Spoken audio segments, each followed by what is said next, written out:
Hello everybody, my name is David. Thank you for watching Crazy Narcissist Ex-Girlfriend. This is my Q&A video, question and answer video, where I'm answering questions that you guys asked from the last Q&A video. I do this every Monday, guys. I want to welcome all new subscribers. I'm getting lots every day. Thank you. Welcome you guys to the channel. This is a question and answer video. Any questions you guys have, just go down in the comment section, ask me and I'll answer them in the next Q&A video next Monday, okay? Also, 5,000 subscribers. Thank you all. This is great. This is awesome. The bigger this channel gets, the more this information gets out to people that need it, like you needed it. So this is fantastic. Thank you everyone for supporting me. I really appreciate it. This is great. Great stuff. Donations.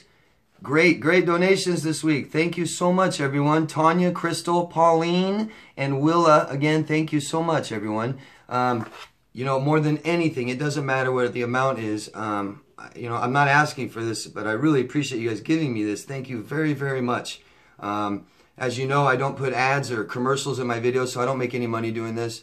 I even use my own money for stuff, so thank you very much. It's just encouragement that I must be doing something right and keep going. So thank you so much, everybody. I really appreciate it. Everyone's support and donations and everything. Thank you so much. It's such a great feeling, let me tell you.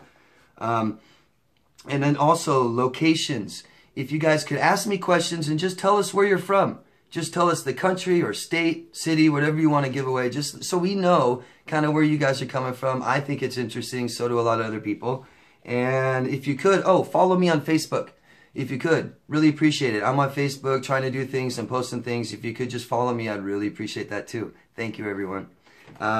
So let's get started with the questions. There's a lot of them. Isabel from Miami. Hello, Isabel. Can you talk about trauma bonding and damage caused to the amygdala and oxytocin?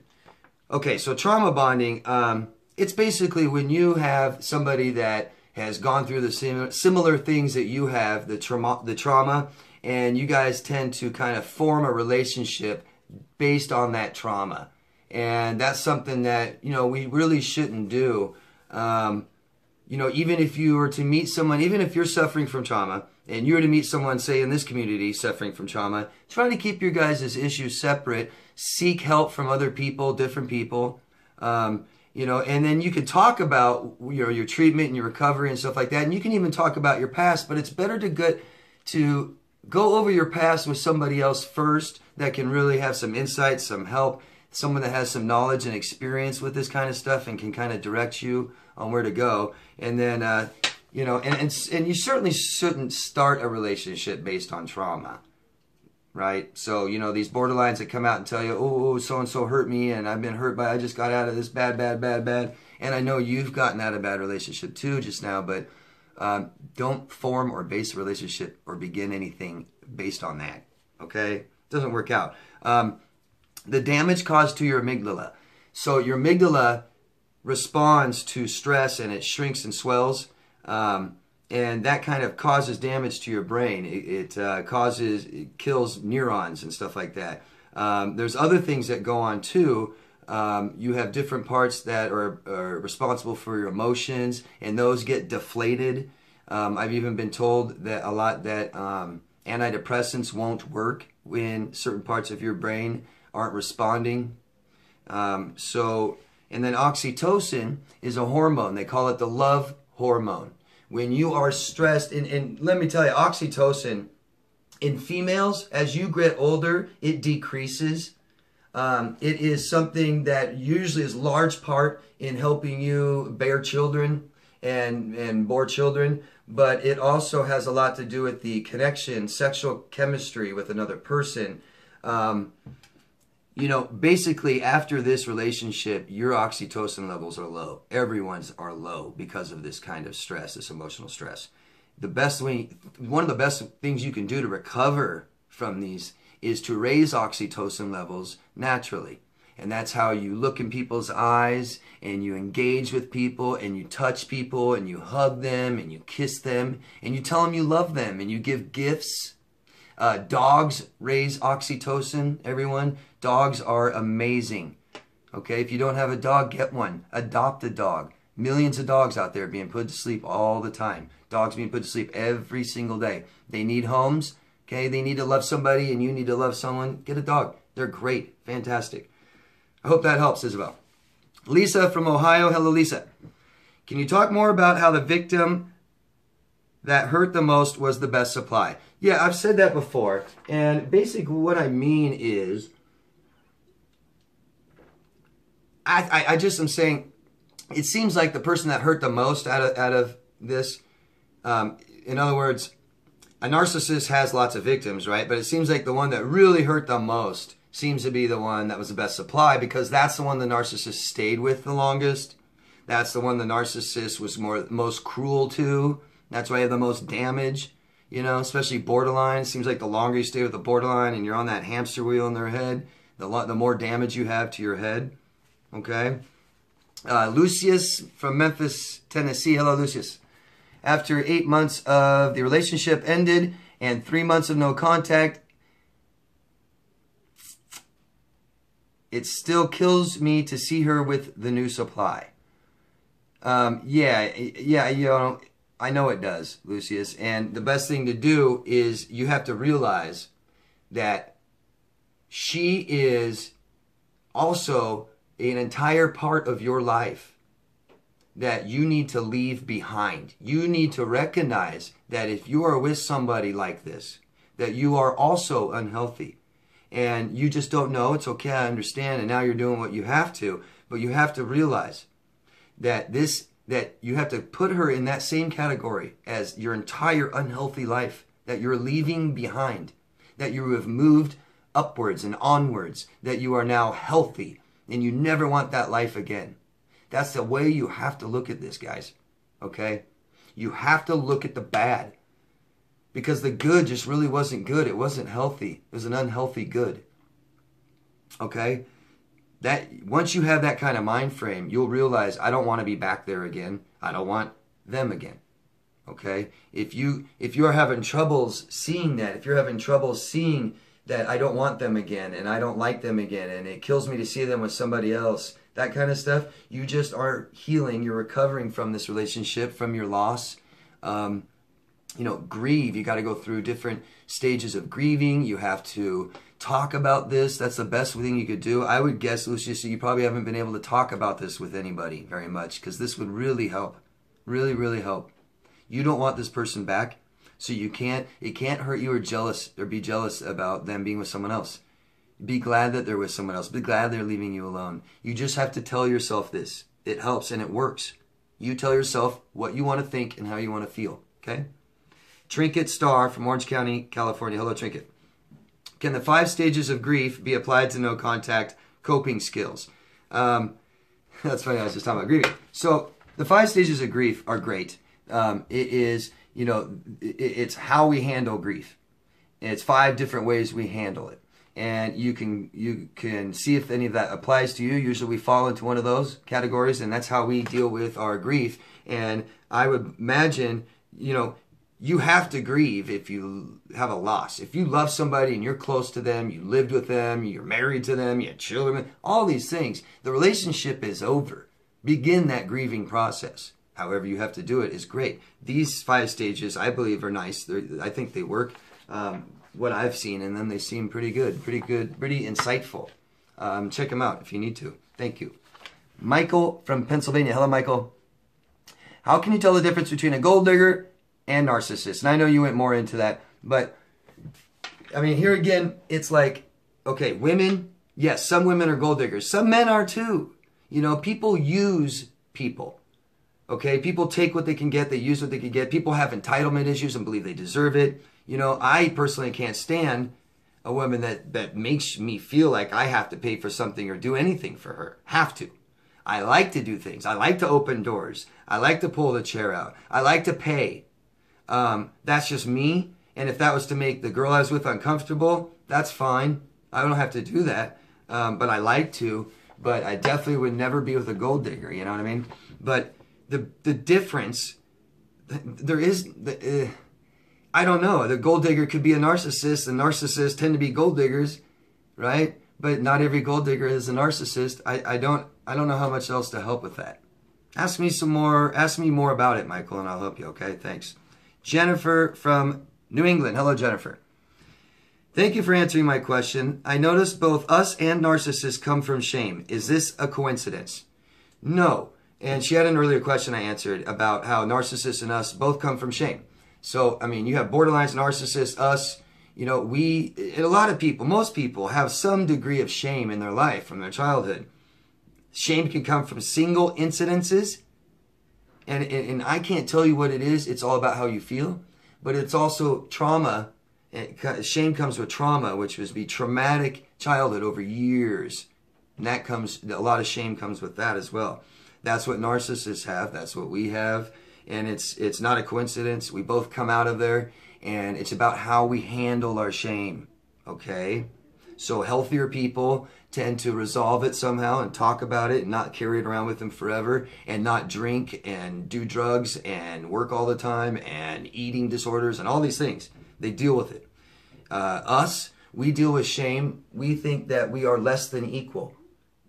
We think we're less than equal. We're not equal. We aren't worthy. Narcissists, they tell themselves they're better than everybody else, better than equal. And that's where that false ego comes from. We could build our ego up a little bit. They need to knock theirs down, right? Hope that helps, Jennifer. Darnell Jones from Illinois. Hello, Darnell. Why is narcissism on the rise? Well, Darnell, I mean, I can only guess, but I would imagine when you have technology pass society, that's one major factor, and we're doing it right now. Technology is bringing us connected worldwide, right, by social media and stuff like that, but it's also very not personal. You know, we don't really get personal with people from around the world. We tend to message and very random brushing shoulders kind of communication, very you know, and that's why we fight and argue and we're so nasty, because we don't see the repercussions. We don't see how we're hurting people, so we don't really feel bad, and we just go around hurting people on social media. That's a big reason. It's also becoming more accepted socially. You know, there's a major thing about somebody that has a huge ego and has no remorse, you know, and no empathy. They tend to hurt other people in public, and it's the way they can talk to somebody and demean someone, and that can come across as strong and powerful and even healthy, and it's not. But people are admiring this. Pretty sad. Rosie from Texas. Hello, Rosie. My ex was very sentimental with gifts and letters all the way up to the discard.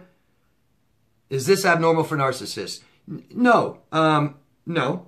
Narcissists might do this. I would say narcissists do this more of a lie to get you to do what they want, to, you know, things like that. But the real sentiment, I would believe, would become from a borderline, because the borderline, it wants you to attach to them very quickly, and they don't want you to leave them, and they want to fall. Their emotions are so high. So how, if they feel anything towards you, it's, oh, it's so much, oh God, you know, all the time. And then, but then they'll devalue, and then they, you know, then they value you again, and then, you know, blah, blah, blah, blah. But narcissists will do this too. They will try to get you to attach to them, to fall for them, so they can get in your head and control you, right? Hope that helps. Tanya from Finland. Hello, Tanya. I had an ex that strangled me when I was 17 years old, and I ended the relationship. He threatened to kill himself, and I went no contact until 22 years. He gives me a friend request. Is there danger? Well, I don't think there's danger, but I can't tell you that, Tanya. I definitely am not going to tell you there's no danger. Typically, no. This is just what these people do. This is a borderline. This is a borderline that was so afraid of you leaving him. This is a borderline that cannot break off attachment with people. This is a borderline that finds their own identity in others. Just leave it alone. Don't reply. He hasn't changed. He abused you. He has physically attacked you. And as far as you're concerned, he's the same person and always will. Leave him alone. You're going to be fine, I'm sure, Tanya, if you leave him alone. D from New York. What's up, D? Why did my ex BPD, NPD act so sweet but such a nightmare when drunk? So your borderline was so sweet. Yes, borderlines can be extremely sweet, very charming, pretty, but such a nightmare when they're drunk because they can't handle their emotions, okay? They cannot, they're absolutely, kind of like CPTSD has poor emotional regulation. They have none. They have none. They do things like dissociate all the time. Drinking does that. When they start drinking, okay, if you dissociate too much, your fragmented self, you don't feel whole. There's things you could stop feeling your body, okay? So drinking gives them that feeling as well. Drinking does that too. So things that they will do in response to become whole again will be aggressive. Attack. That makes you feel whole again, okay? Besides, don't forget their emotions are crazy, okay? She's already thinking you're going to leave her all the time. If she's drunk and thinks that, crazy, man. Crazy. Kim Gray from Alabama. Hello, Kim. Can you have traits of several personality disorders but not actually have one? You could have traits of all personality disorders. Kim, I bet you do. These are personality traits, you guys. It's how many of them are formed make up each disorder, okay? So we all have traits of narcissism. We all have some traits of borderline. We all have some traits of psychopath. We rate on a psychopath meter, all of us. Very low, hopefully, but we do. And, you know, it's just, they have more, okay? It's certain criteria, 7 out of 9, 5 out of 8, things like that, where you have less, we have less, okay, Kim? Yeah. Okay. Holly from Atlanta, Georgia. Hello, Holly. I reported my ex to his probation officer and the girl he was triangulating me with.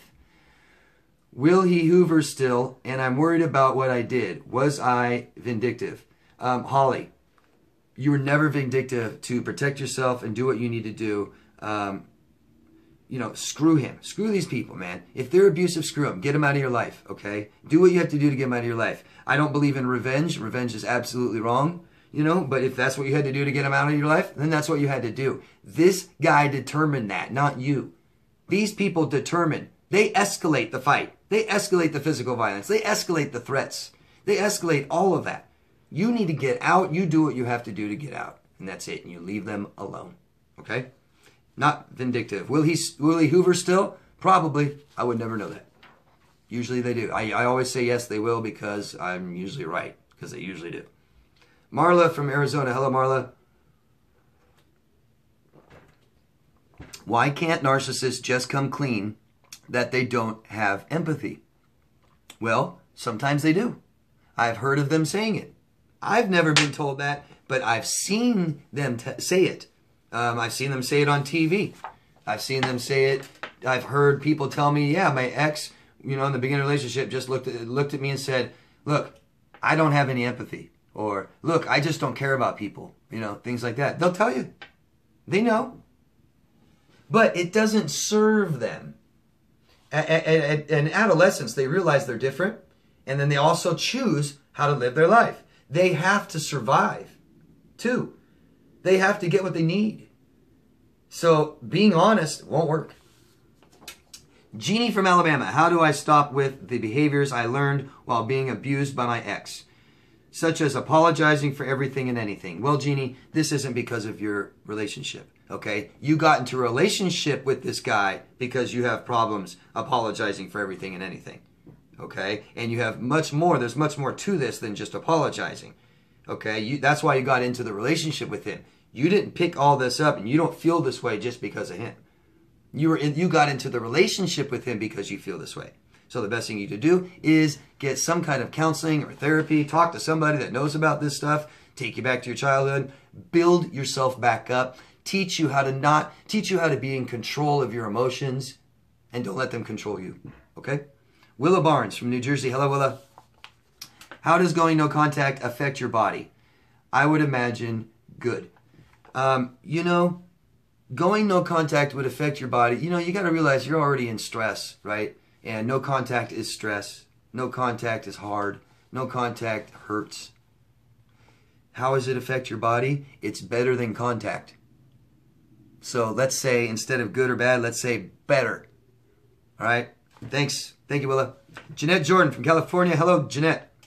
when the narcissist gets older, do they settle down and stop abusing the victim because they need us as supply? That's a good question, Jeanette, and I've talked about this before, and I have seen, you know, and we're talking narcissists, not borderlines, we're talking narcissists. Narcissists I have seen many, many times just mellow a little bit, and they don't change, they can't change, they're going to be narcissists forever, okay? And they don't have empathy, and they're not going to have empathy, and they don't love you, and they're not going to love you, and they don't, you know, all these things. They don't have remorse, and they're not going to have remorse, okay?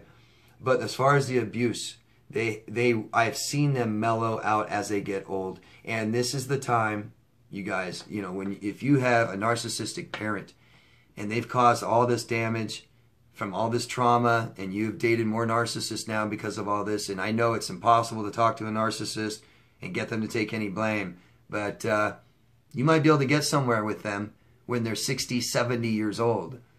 I'm serious. You might be able to. I've seen people do it. And like I said, it's not they're going to be remorseful and stuff, but you might be able to connect with them somehow and say, look, you did this shit. You're responsible for how I am now. You know? But, yeah. They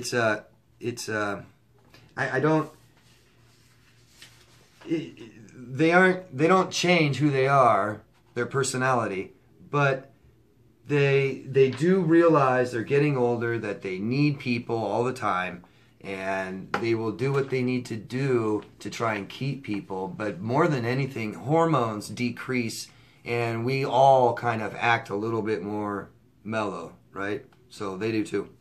Thank you. Jennifer from Michigan. Hello, Jennifer. Let's see, where are we at? A couple more. Do you think that most people with cluster B personality disorders have drug and alcohol addictions? Well, yes, I would say yes, definitely. But that doesn't mean, I know so many that don't use drugs or alcohol at all. And I'm actually pretty amazed when I see that. I'm actually pretty amazed when I see narcissists or borderlines that don't drink or use drugs, but I've seen it. It's crazy. Because this is an acting out disorder, okay?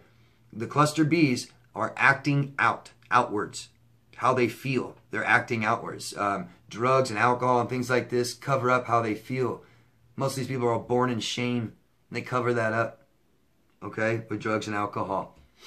Also, I mean, I just don't know any borderlines or narcissists that can plan for a real future, really plan for it. So, I mean, I would imagine some part of not doing drugs and alcohol is because you care about your future, right? I don't think these people care or think about it. They use drugs and alcohol. Not all of them, though. Justara from Ontario, Canada. Hello, Justara. I hope I'm saying your name right. Why do they purposely show you photos of exes to hurt us? Well, Justara, these are borderlines that like to do this because they are emotionally attached to them still. Narcissists will do this just straight to hurt you. The narcissists want to knock you down. Narcissists want to make you feel less than you are. So they will compare you to other people. And that lowers your self-esteem anytime you compare yourself to other people. Okay? Borderline does this because they are just attached to them still. And they'll take your photo and show it to the next person. And they'll talk about you to them. And you'll have long conversations about their exes and stuff. It's crazy. They're just attachment problems. Crazy attachment problems. I'm going to stop part 1 there, okay, guys? Thank you very much. Like I said before, go down, ask me any questions you want. Anything, okay? Just go down there, ask me a question. I'll answer it next Monday, okay? Thank you, guys. Stay tuned for part 2. Thank you. Oh, give me a thumbs up or down. It doesn't matter. Voting helps. Comment. Pass this video around. Share it with people you think that it could help. Maybe put in forums and groups, social media, all those things, so people can see this stuff. Okay? Thanks, guys. See you in the next video. Bye.